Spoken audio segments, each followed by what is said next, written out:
В начале года начались ремонтно-восстановительные работы одного из зданий бывшей школы в поселке Цандрипш. Оно более 6 лет находилось в аренде. Долгое время велись переговоры с арендаторами, и только в 2023 году здание удалось вернуть на баланс администрации района.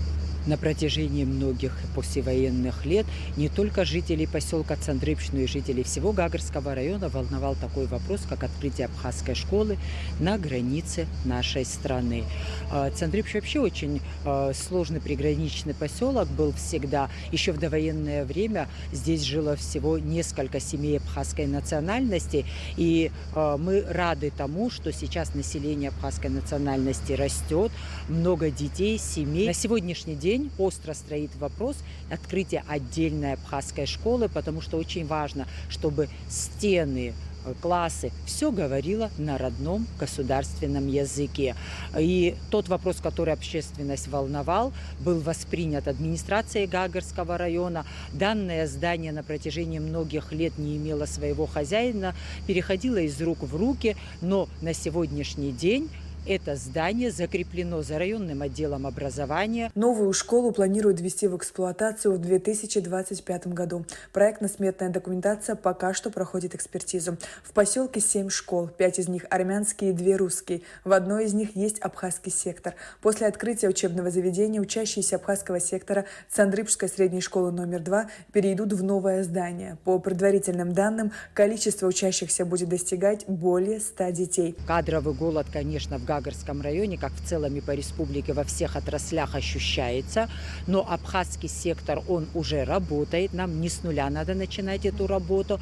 Большая часть учителей, которые работают в русской школе, они уже придут со своими детьми в новое здание. И другие вопросы, которые, безусловно, будут возникать, дефицит кадров, мы будем решать уже планово. Главное, что основа заложена, что есть начальная школа хорошая, которая дает результаты. Есть учителя-абхазоведы. Безусловно, нам еще нужны учителя. Буквально на той неделе мы разговаривали с Абхазским государственным университетом. Этот вопрос поднимали о том, что нам надо уже сегодня готовить выпускников, которые заканчивают абхазский филфак и придут к нам вот в эту новую школу. Силами предпринимателей была покрыта кровля. За счет средств, выделенных из районного бюджета, установлены окна. На данном этапе бригада уже выполнила демонтаж отделки внутренних и внешних стен здания. Территория очищена от заваленного мусора, деревьев и кустарников. Вся штукатурка по всему корпусу, внутри корпуса отбита до нуля. На сегодняшнем этапе проводятся отделочные работы. Проводка проведена под штукатурку. Розеточная проводка вся проведена фактически. Подвал, который предназначен под бомбоубежище, там тоже проводятся уже штукатурные работы. Из бюджета Гагарского района с начала работ было выделено более 12 миллионов рублей. Мы с вами сейчас прошлись по помещениям и увидели, как много уже сделано. Учтены все необходимые нюансы для того, чтобы детям, которые придут в это здание, было удобно и комфортно. Сама школа действительно очень хорошо построена, огромный спортзал, столовая, и мы уверены, что после того, как будут завершены работы, детям, которые придут учиться в этой школе, будет очень комфортно и удобно. Но на данном этапе количество классных комнат до 350 детей может принять, но отдельно будут укомплектованы кабинет физики, химии, отдельно у нас хорошая библиотека предполагается в проекте, она у нас с читальным залом, есть все подсобные помещения, которые необходимы для функционирования школы.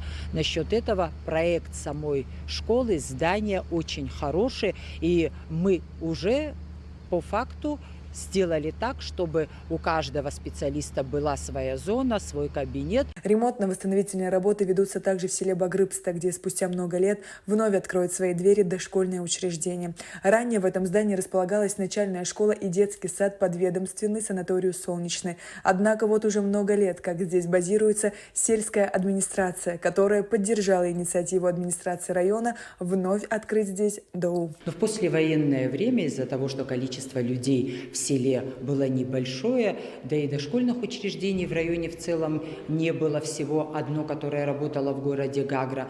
В поселке Цандрыпщ есть острая необходимость в открытии еще одного дошкольного учреждения. В селе Багрыбста до 40 детей не охвачены дошкольным образованием. Администрация Гагарского района поставила эту задачу перед собой, и на сегодняшний день начались работы, поддержку оказала армянская община, администрация села Багрыбста выделила из своих лимитов 1 000 000 рублей. Мы надеемся, что в течение нескольких месяцев активные работы, которые ведутся, будут завершены, и мы сможем принять детей в этом здании. Эта работа будет продолжаться и в течение года, потому что необходимо восстановить актовый зал, спортзал необходимо восстановить, облагородить еще территорию. Как нам сказал глава села, здесь и инфраструктура тоже обновлялась для того, чтобы была возможность запустить в работу дошкольное учреждение. Администрация Гагарского района уделяет большое внимание развитию поселка. Согласно рабочему плану, в Цандрыпше ведутся работы по капитальному строительству и ремонту ряда объектов социального значения. Сария Кварцхеля, Музафар Астанов, Абхазское телевидение.